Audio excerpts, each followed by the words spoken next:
October 25th, 2021. And this is the Daily Rob back on this Monday morning. And Rob is back from his travels abroad. The world has been saved. You all have no idea how close it all came down to destruction. But alas, here he is. How are you, Rob? I am well, Stu, and I'd like to report that Dr. Evil has been expelled from the solar system. That's good to hear. I was really worried. Welcome, world. You know, I do this because I love y'all. That's why I do it. I don't do it for any personal praise or acknowledgments. I do it for you, America. You are truly the people's champ. Thank you, Stu. So what stories are you looking at today? Well, Stu, I'm not one to really give a shit what happens in Hollywood. I mean, I think they're all a bunch of airheads. You know, I know pretty girls who are just regular girls who are prettier than the models in Hollywood. I know people who I think could probably act just as well. I don't understand why we give them so much credence in our lives, why we care about them. But I do find this Alec Baldwin story pretty interesting. As you know, Stu, I grew up poor. There were 9 of us in a one-room tar paper shack along Tobacco Road. Often we didn't have enough to eat. Pop would tell me to go out and kill a squirrel so we could have some stew. And when you grow up like that, Stu, like I did, you're around guns. And one thing that is taught to you is just drilled in your head. 2 or 3 things. You never point a gun at another human being, even if it's a squirt gun.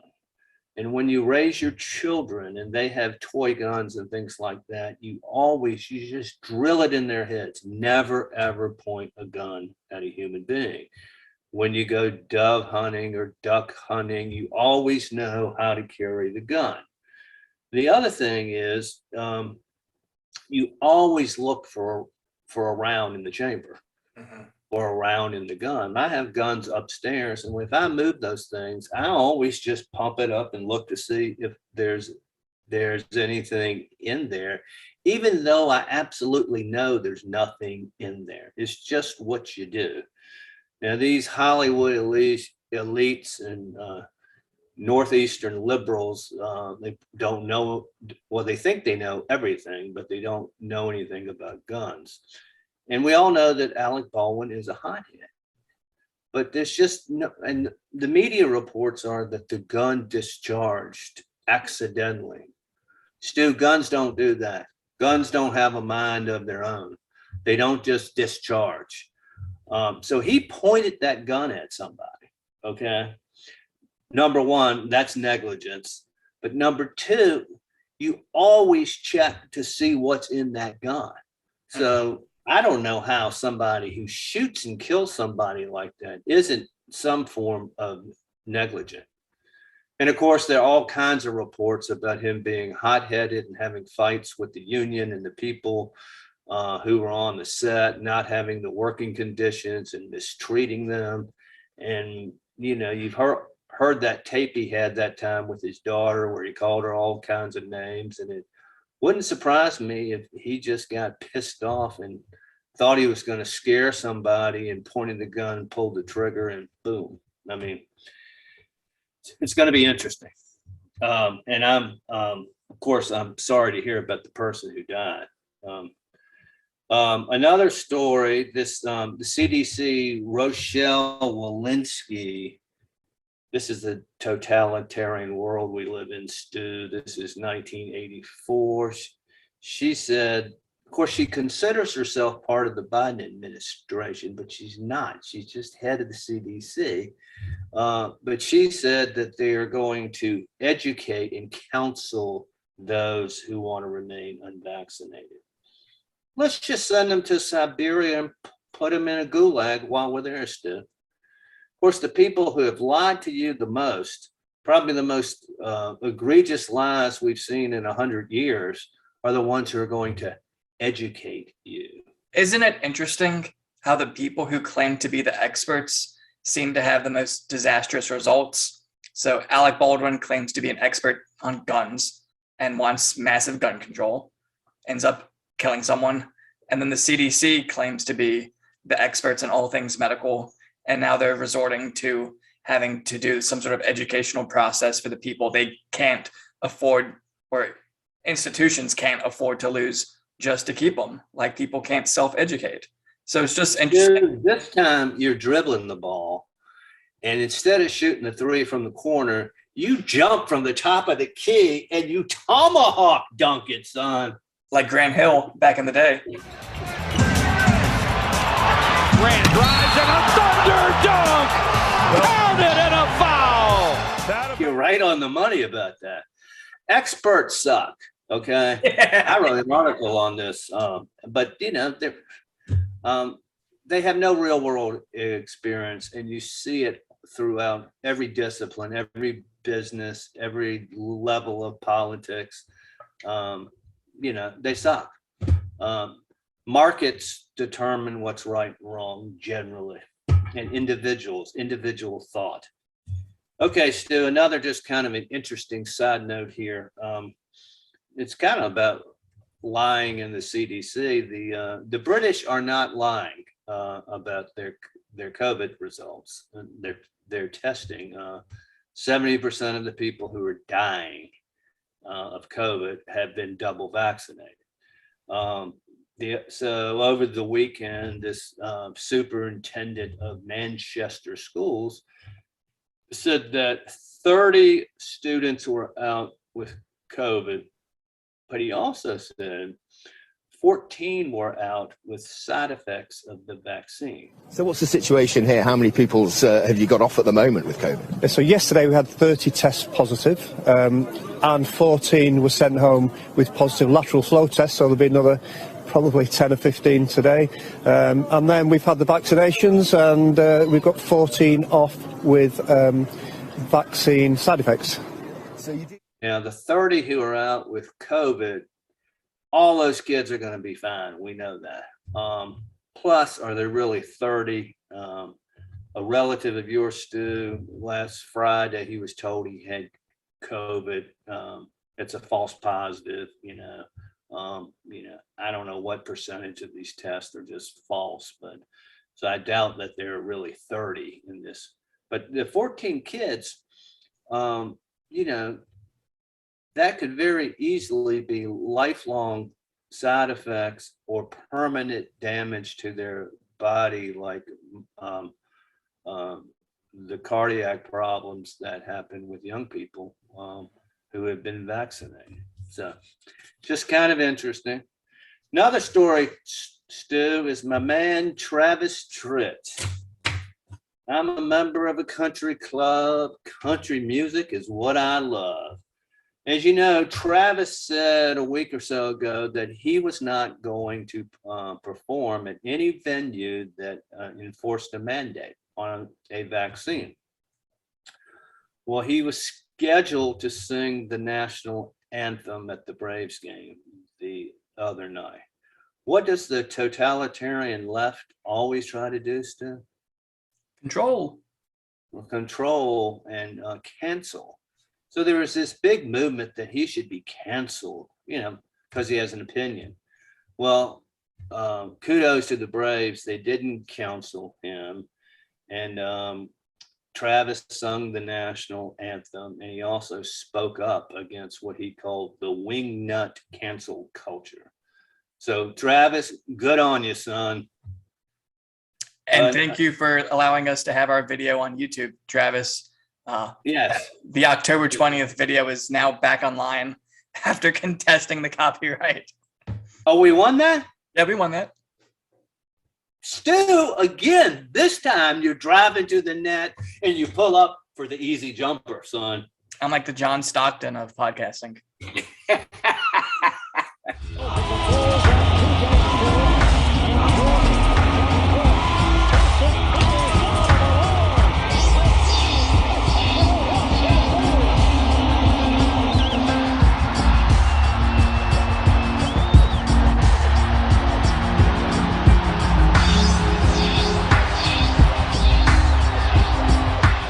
Janet Yellen, last story. She was on television today, giving her 2 cents worth on inflation.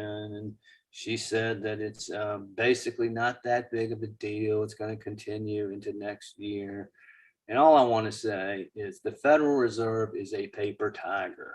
These people don't know any more than you and I do. Often they're corrupted by their own theories and their own adherence to these kind of academic, economic principles. They don't know shit. Excuse me again, but why we listen to them, I don't know. They're wrong way more than 50% of the time. So that's all I have to say, Stu. And I believe what she said was it will last until the end of next year. But I expect improvement by the middle to end of next year, second half of next year. Second half of 2022. And so the timetable has shifted again on us for how long the inflation is going to last. Just like the vaccine. Oh, the vaccine will work. Oh, well, it doesn't work quite like we think it does. Oh, you need another booster shot. Oh, by the way, the booster shot doesn't really work. Yeah. We should be able to make our own decisions, Stu. That's what liberty is all about. So my stories for today, Chris Wallace, Ah! the Fox News anchor, said that Jen Psaki was one of the best White House press secretaries of all time. Did he mean best liars? No, In that position? he praised her, and he said that since he had personal experience being one of the members of the White House press corps, that he really knows how to judge a good press secretary. And so it's just weird. And I don't understand why he continues to last on Fox News. And there's a piece of me Tool. that as well. There's a piece of me that says, well, I don't want to live in a quarantined thought bubble. And if he's going to represent essentially the far left of conservatism, then maybe there's a reason why he's on there, because not everyone on Fox News 100% agrees. If we're going to have Tucker Carlson to Chris Wallace, maybe that's a good thing. But at the same time, there's a piece of me that says, I think this is why conservatives lose, because they're not willing to just kick that guy to the curb and get someone who better represents their style of thinking, where it's... I agree entirely, Stu. And why do you want an idiot? Why do you want somebody who spews out things that are obviously untrue? Mm-hmm. I think it weakens your branding and your message, and it shows to me you're not principled. Either you believe in certain things or you don't. And if you compromise on things that you believe in, you're a coward. Yeah, so it's, to borrow a commonly said phrase, do you want to have the kind of conservative that is just a progressive driving slowly? Or do you want to have the kind of conservative that's going to be in the tradition of Edmund Burke, that actively wants to conserve and protect the culture that they want to establish? So it's an interesting Aaron thing. Tippin had a country song in which he said, "You've got to believe in something or you'll fall for anything." He'd say you've got to stand for something or you'll fall for anything. You've got to be your own man, not a puppet on a string. Mhm. My next story, SNL had a very hard-hitting bit on Joe Biden over the weekend, where Joe Biden is visited by the ghost of Biden past, and it included such things as Biden sniffing Biden. It included mental gaps in his memory, discussing how the border has an issue, discussing how he's unpopular in the polls, how no one watched his CNN town hall. I mean, it was pretty hard punching. Now, it makes me wonder if all of this is the new walking orders of the left and all the cultural institutions that the left has, that now that we're going to effectively work to make Biden into a laughing stock, so when he is out, we can have Kamala rise to the top. That's the only way I understand why they would all of a sudden have this massive change of heart. So one could say that you have an element of conspiracy theorist in your bones. Lies, lies, lies, lies, lies, lies! Lies, lies, lies, lies, lies, lies, lies! But I don't disagree with you, and I don't think a lot of times the right speaks of conspiracy theories. And I don't always buy that, but I do buy that because of the group bubble, they all think alike. So often it's a tacit conspiracy theory. And they all kind of move in the same direction. They might not have had all agreed and signed a contract. We're going to do this such that we get to this result. But I think you're onto something. When all of a sudden the mono thought has a divergence, I think it's important to pay attention. And it may be that the puppeteers are creating the mono thought amongst the puppets. yes, Yes. they are dropping the rock into the stream and essentially changing the current. So it's a new current. I hear That's the manipulation. So, Yeah. so kind of like going back to what I said about, look at how the media is going to depict police officers in the coming weeks. I think it's another thing of why is the left all of a sudden attacking Joe Biden? Yeah. And we'll see how this Somebody plays out. controls their thought because and knows what they are doing, because you can get the whole group to move in a particular direction in a monolithic way. And it's after the very, very failed town hall he had where he froze up and openly said, "Where am I?" So now I think he's becoming a liability for their hegemony. And now that he's a liability, he's a problem. And this is the start of him getting pushed out of office. But look who they got behind, who's well, maybe Kamala can read a teleprompter better. She also is a complete empty vessel who is going to be told what to do, but maybe she can pull it off better than he can. The way I look at it is you got the Obama cabal that's controlling all this, and they're doing things now that he couldn't do when he was in office because he was personally liable for it. Now they can push this old fool to produce and his policies, to get behind his policies, and they don't have to do it themselves and be in front of the cameras and take the flak. So it's almost a better situation for that cabal than when they control things themselves. Yeah. And speaking of, she's my last story for today. So she was speaking in Brooklyn about all the merits of the Build Back Better plan, and a heckler shouted at her, and the heckler mentioned the Belt and Road Initiative. Now, you are right, brother. I know you are. And how about if you and I talk about that?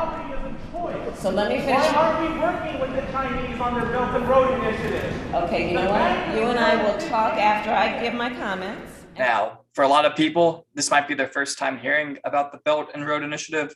It's essentially China's plan since 2017 to essentially create trade routes that would benefit them across the global marketplace. Now, in August, late August, Kamala went to Southeast Asia and assured all of our partners there that everything was okay, that nothing's really wrong, even though we messed up in Afghanistan and just kind of touched base with everyone, and that was due to kind of sell, oh, we're America, we still have power, everything's okay, we're still going to help you. But the issue that they're having is some people in these countries want to work with China and do the Belt and Road Initiative. So it's very interesting that this protester showed up and said, why aren't you working with China on the Belt and Road Initiative? Because when President Biden was speaking in Scranton, he said, and I quote, "You know, when I use the phrase build back better, it's being used internationally now. I got the G7, the largest countries in the world, to agree that we're going to have a build back better world. And we're going to invest and we're going to build around the world, give democracies an ability so the rest of the countries don't fall prey to those like the Belt and Road Initiative out of China and other initiative where there's, I'll do something for you if you give me, if you give me." So what I think is going on is China is realizing they can't pull off Belt and Road Initiative alone. They're having issues with their banking system. Things are not looking good for them. And so I think they're laying on the pressure to get America to essentially bankroll their trade routes and trade developments and this initiative. Stu, what you were basically saying and quoting the Biden administration is, we're for a one world government, and Yes. We're going to tax and spend like crazy to be able to achieve that. Secondly, this idea of China thinking that way, and perhaps that speaker might be a plant of some sort. I think you're on to something there. You know, a turtle doesn't get on a fence post by itself, Stu. I agree. And it's interesting to look at where you see Build Back Better World versus Belt and Road Initiative. Now, am I looking at two evils that I don't like? Or am I looking at one plan that I ideologically am more sympathetic towards? And for me, I'm very much for free trade, and I'm very much in favor of all the countries of the world trading with each other, because if we have trade interests with one another, it's going to prevent wars from happening. It's going to make us want to cooperate way more, and I think it's for the greater good. Now, I don't like the idea that this is a Sino-centric trade initiative, and I don't like the idea that it seems like they want America to bankroll it. But would I rather see countries maintain their individuality and trade with one another, or do I want to see a globalized one world, one government agenda? Well, I know the answer to that, Stu.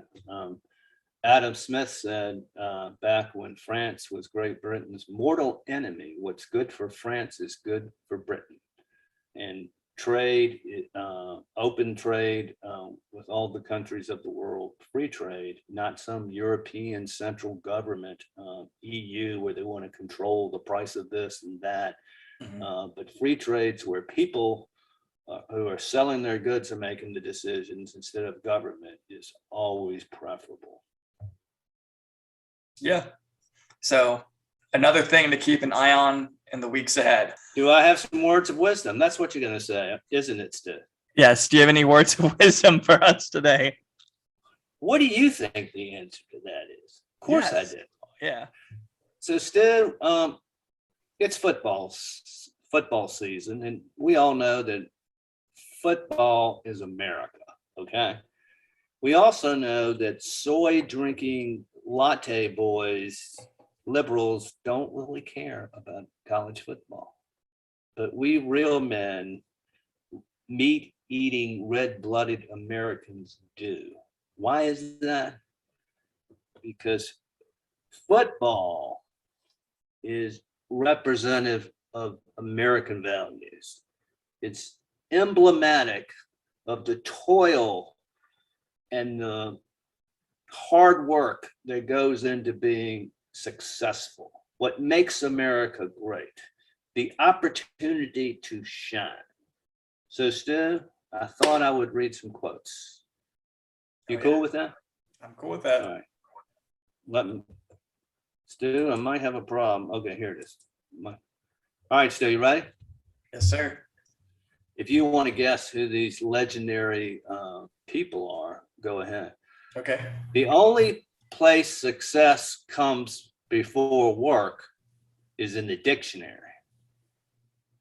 Bear Bryant? What? I was going to say Bear Bryant, but you said Vince. Okay, all right.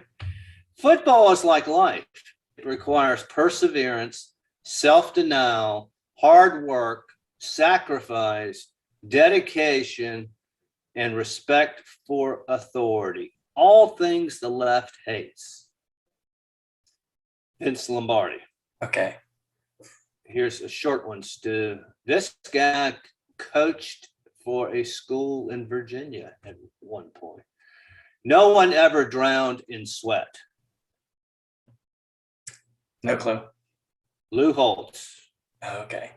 This is an older one by a guy who coached the Chicago Bears years ago. Okay. I know who this is. Nobody who ever gave his best regretted it. Mike Ditka. Good guess. George Halas. Okay. Now, here's one that I really think is just an aphorism. I don't think this guy came up with it, but he's attributed it to football, at least. It's not the size of the dog in the fight, but the size of the fight of the dog. Played for Ole Miss, number 8. Oh, actually, no, it's not Archie Manning. It's Archie Griffin. Okay. All right. Sorry about that. Here's another one. This is from an old timer, too. You can learn a line from a win and a book from defeat. Paul Brown. Okay, Stu, this is one that you have already named who you. Okay. It's not the will to win that matters. It's the will to prepare to win that matters. I never heard that before, Stu, but damn. Yeah. Think about it.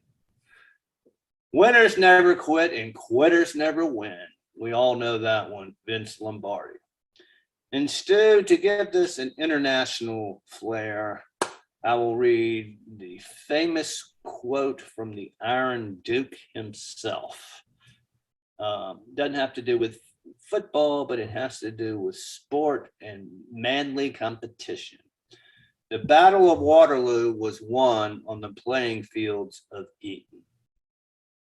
So there. Get a flurry of quotes to start the week. Hell yeah. Yes. Get you fired up, Stu. Right on. Well, thank you for that. And if you have watched to the end of the video, like, subscribe, comment, share. We're getting a lot of hits on BitChute, but we really would appreciate some love that would make us show up in the algorithm a little bit more. The algorithm is going to be working against us, so give us a bone and help us out. Stu, I was on a recent tour of the Southeast the past 3 or 4 days.